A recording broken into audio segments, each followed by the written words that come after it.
نہ ہی ہم آئین کو کچھ سمجھتے ہیں، نہ قانون کو، نہ جمہوریت کو، نہ جمہوری روایات کو، نہ کسی اور چیز کو۔ اب یہ ہوا ہے کہ اب ان کے اپنے اندر سے آوازیں اٹھنا شروع ہو گئیں۔ سب سے پہلے پولیٹیکل پلیئرز جو ہیں وہ بولے، پھر ملٹری کے اندر سے جو ہے ملٹری اسٹیبلشمنٹ کے اندر سے آوازیں نکلنا شروع ہوئیں، پھر ان کو نشانہ بنایا گیا، اور جیسے کہ امجد شعیب صاحب نے اب ساری بات کھل کر آ کے بتا دی ہے، وہ دوبارہ بولے ہیں اور انہوں نے بتا دیا کہ ان کے ساتھ کیا کچھ ہوا اور کیوں ہوا۔ اسی طریقے سے بیوروکریسی کے اندر سے لوگ بول رہے ہیں، اور پھر جوڈیشری کے اندر سے لوگوں نے بولنا شروع کیا، اور سب سے پہلے میڈیا کے اندر سے لوگوں نے بولنا شروع کیا۔ سب سے پہلے میڈیا پرسن سامنے آئے، اور پھر ان تمام میڈیا پرسن کے ساتھ جو کچھ ہوا وہ ہمارے سامنے ہے۔ پھر پولیٹیکل پلیئرز کے ساتھ ان کو وحشیانہ قسم کی فسطائیت کا وہ شکار ہوئے، وہ ہمارے سامنے ہے، سارے لوگ سامنے۔ اس میں اب میں اگر نام لینا شروع کر دوں گا تو تقریباً میرا آدھا پونا گھنٹہ صرف نام لیتے ہوئے گزر جائے گا، اتنے زیادہ نام ہو چکے ہیں جو پچھلے 27 مہینوں میں یہ فسطائیت کا شکار ہوئے۔ اس میں ہماری مائیں، بہنیں، بیٹیاں سب شامل ہیں، اور ہمارے بزرگ شامل ہیں۔ تو بہرحال اب جو اچھی بات یہ ہے کہ یہ سارا کچھ جب ہو رہا تھا تو وہ اتنا زیادہ گند پھیلایا جا رہا تھا، اتنی زیادہ گھٹن تھی، اور اپنی تمام کے تمام لمٹس کراس کر گئے۔ جب لمٹس کراس کر گئے، جب یہ پہنچے بیڈ رومز تک اور پہنچے عزتوں تک، ماؤں، بہنوں، بیٹیوں اور بیگمات کی عزتوں تک پہنچے، تو تب یہ سارے کا سارا وہ اندر سے آوازیں اٹھنا شروع ہوئیں، اور پھر یہ ریاکشن ہوا، پھر یہ جو سسٹم نے ریاکٹ کیا، کیونکہ اچھائیاں زیادہ ہیں معاشرے میں، برائیاں بہت کم ہیں، اچھائیاں بہت زیادہ ہیں، جس کی وجہ سے یہ سارے کام امور چل رہے ہیں۔ بہرحال جب یہ ساری چیزیں ہوئیں تو اس کے بعد پھر یہ جب مزاحمت ہونا شروع ہوئی تو پھر آہستہ آہستہ آوازیں اٹھنا شروع ہو گئی ہیں۔ اب وہ آوازیں بڑی جاندار آوازیں بن چکی ہیں، وہ جوڈیشری کے اندر بھی موجود ہیں، وہ میڈیا کے اندر بھی موجود ہیں، تھوڑی ہیں لیکن بہت جاندار ہیں، لوگ ان کو سنتے ہیں اور ان کو سمجھتے ہیں، اور پاکستان کے عوام کی اکثریت بلکہ دنیا میں سمجھا جاتا ہے کہ نہیں، یہ جو آوازیں ہیں، جو تمام تر مظالم کے باوجود، تمام تر فسطائیت کے باوجود، تمام تر مصیبتوں کے باوجود یہ جو بات کر رہے ہیں اور اپنی بات پر قائم ہے، یہ ان کی بات سننی چاہیے۔ تو وہ آ گئے، پھر آنریبل ججز آ گئے، پھر اس طریقے سے بیوروکریٹس آ گئے، اور پھر ملٹری اسٹیبلشمنٹ کے اندر سے لوگ اٹھنا شروع ہوئے۔ جب یہ ساری چیزیں اب سامنے آ چکی ہیں اور یہ ہم سن رہے ہیں، اب مزاحمت ہو رہی ہے، سب کچھ ہو رہا ہے، اب ان کو کیسے روکنا ہے؟ اصل پرابلم یہ بنا ہوا ہے۔ اب جو ہے، جو اینٹی فورسز ہیں، جو ان ساری اچھائیوں کی مخالف قوتیں ہیں، وہ اس وقت جناب بہت زیادہ پریشان ہیں، اور ان میں سے اگر ہم دیکھیں سب سے زیادہ جو پولیٹیکل فیس ہے اور پولیٹیکل لیڈر کے طور پہ وہ عمران خان صاحب ہیں، پاکستان تحریک انصاف جماعت کے طور پہ عمران خان صاحب لیڈر کے طور پہ، پھر ان کے ساتھ دیگر لیڈر، شاہ محمود قریشی صاحب جیل میں بیٹھے ہیں اور انتہائی شریف آدمی ہے، جیل میں بیٹھے ہیں، جیل بھگت رہے ہیں، عمران خان صاحب کی اہلیہ بھگت رہی ہیں، اور ایک انتہائی غلیظ ترین کیس میں، اور غلیظ ترین کیس پوری دنیا میں وہ تماشا بنا ہوا ہے کہ میاں بیوی رہ رہے ہیں، 6 سال 5 سال وہ رہے، اور 5-6 سال کے بعد ایک سابقہ شوہر، اس کو پہلے اٹھایا گیا، جیل میں ڈالا گیا، اور پھر جیل میں اس کا بندوبست کیا گیا، اور جب وہ جیل سے نکلا تو وہ بالکل ہی وہ طوطے کی طرح پیچھے وہ سارا کام کر رہا ہے۔ دنیا اس کو تسلیم نہیں کر رہی۔ کل جو فیصلہ آیا وہ عالمی ذرائع ابلاغ جا کے دیکھ لیں، اور وہ اس کیس کو قابل نفرت کیس قرار دے رہے ہیں کہ یہ نفرت کی اعلیٰ سطح ہے، اور یہ پولیٹیکل وکٹمائزیشن کی اعلیٰ ترین نفرت کی سطح ہے۔ تو یہ ہے، ساری چیزیں سامنے آ رہی ہیں۔ اسی طریقے سے کمرہ عدالت نمبر 1 سے سلسلہ شروع ہوا تھا، تو وہاں پہ قاضی فائزہ صاحب ہیں، اب ان کو مصیبت پڑی ہوئی ہے، اور انہوں نے جو کھیل کھیلا، اب جو آنریبل ججز ہیں، ساتھی ججز ہیں، عدلیہ ہے، وہ اس کھیل کو ماننے کے لیے تیار نہیں، کیونکہ اس کھیل کا حصہ وہ نہ بننے کے لیے تیار ہیں۔ اس لیے یہ جو مخصوص نشستوں والا کیس ہے، اس کو لمبا کھینچا جا رہا ہے، اور ایک دن کے بعد دوسرا دن، دوسرے کے بعد 2 دن، 2 دن کے بعد 4 دن، اب پھر کل جو ہے جتنی بھی ہیئرنگ ہوئی پاکستان تحریک انصاف، سنی اتحاد کونسل اور یہ سارا مخصوص نشستوں والے کیس کی، تو قاضی صاحب جو ہیں وہ ایسے نظر آئے کہ جو وہ الیکشن کمیشن کے بھی وکیل ہیں، اور وہ ایسے نظر آئے جیسے وہ حکومت کے بھی وکیل ہیں، اور وہ ایسے نظر آئے کہ جو عمران خان کے بارے میں نون لیگ کی رائے ہے وہی قاضی صاحب کی رائے ہے، جو Imran Khan P T I کے بارے میں پیپلز پارٹی کی رائے ہے وہی قاضی صاحب کی رائے ہے، اور جو Imran Khan P T I کے اور الیکشن کے بارے میں جو رائے ہے حکمران اتحاد کی وہی رائے قاضی صاحب کی ہے، اور جو الیکشن کمیشن نے جو سارا گند گھولا وہ گند جو ہے وہ قاضی صاحب کو نظر نہیں آ رہا، باقی تمام کے تمام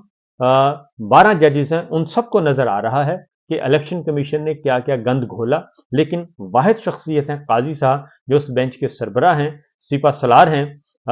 سالار اعظم ہیں بلکہ عدلیہ کے، ان کو وہ بات نظر نہیں آ رہی۔ ایک بات، دوسری بات، اب پولیٹیکل پلیئرز جو عمران خان صاحب کے مد مقابل مخالف ہوتے تھے وہ سارے کے سارے اب عمران خان صاحب کی سائڈ پہ ہیں، اور جن کے بدترین مخالف تھے مولانا فضل الرحمان صاحب، وہ حکمران اتحاد کا حصہ نہیں اور وہ بیٹھے ہیں سائڈ پہ۔ وہ کیا کھیل کھیلتے ہیں یہ آنے والے وقت میں پتہ چل جائے گا، اچھا کھیلیں گے تو پتہ چل جائے گا، پاکستان کے عوام سمجھیں گے کہ واقعتاً مولانا جو ہیں وہ راہ راست پہ آ گئے ہیں، یا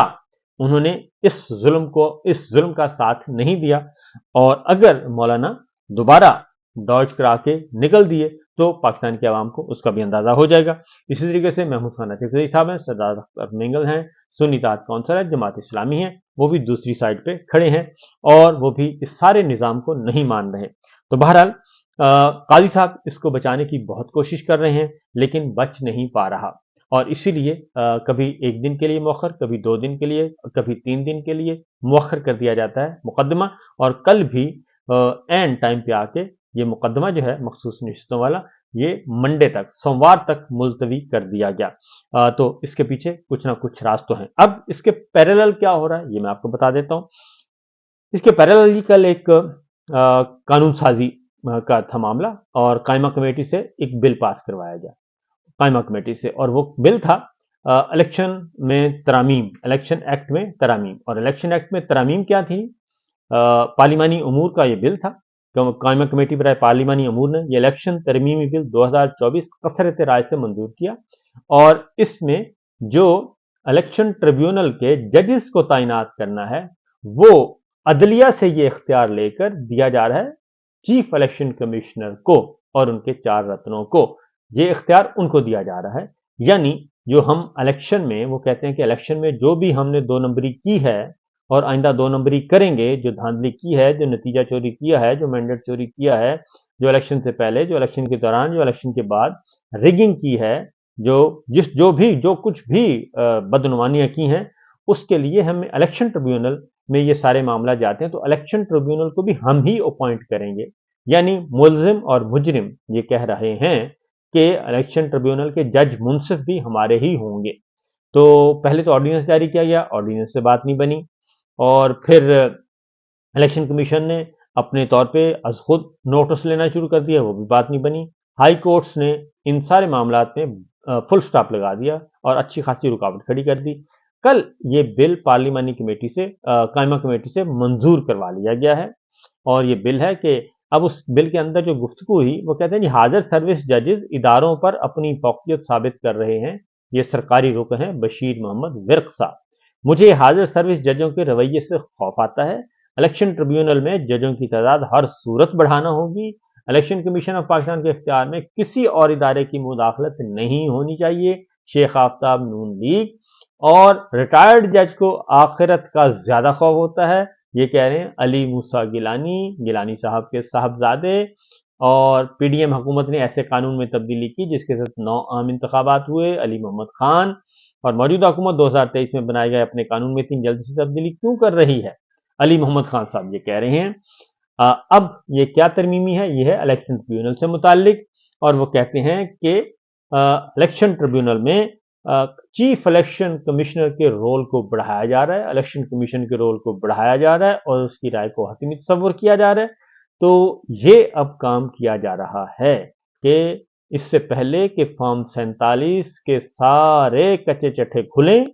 تو وہ کچے چٹھے ہم نہیں کھلنے دیں گے، یہ کہتے ہیں حکمران اتحاد، الیکشن چور، مینڈیٹ چور، اس سے پہلے ہی ہم کوئی قانون پاس کریں گے اور قانون پاس کر کے ہم آگے نکلیں گے۔ اور اس کے بعد ہے جی جناب عمر ایوب صاحب نے سیکرٹری جنرل شپ سے استعفیٰ دے دیا ہے، اور یہ استعفیٰ عمران خان صاحب کے کہنے پہ دیا ہے، کیونکہ نئے سیکرٹری جنرل